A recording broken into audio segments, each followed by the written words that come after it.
My name is Tendor. I'm the Executive Director of Students for Free Tibet. Unlike democratic countries where people get to choose their own leaders, the presidents and prime ministers, China has no democracy. And that's why we know that when Hu Jintao steps down, it'll be Xi Jinping who will succeed him as China's next dictator-in-chief, or what they like to call China's next president. And in preparation for this leadership transition, Xi Jinping is coming to the United States. He will be visiting Washington, D.C. from February 12th to 14th and meeting with President Obama.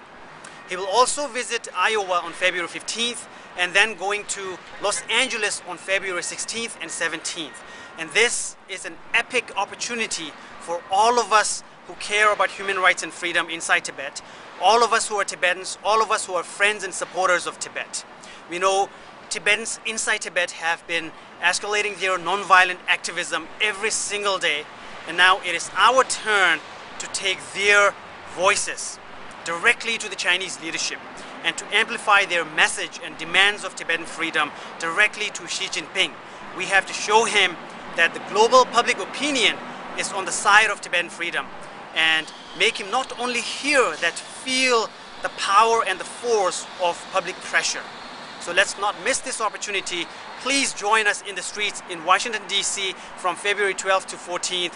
I'll be there down there in D.C. along with hundreds of other people. And if you are in the Midwest, please go to Iowa on February 15th. If you are in California and West Coast area, please go to Los Angeles on February 16th and 17th. If you need more information about this, visit sfthq.org and let this be.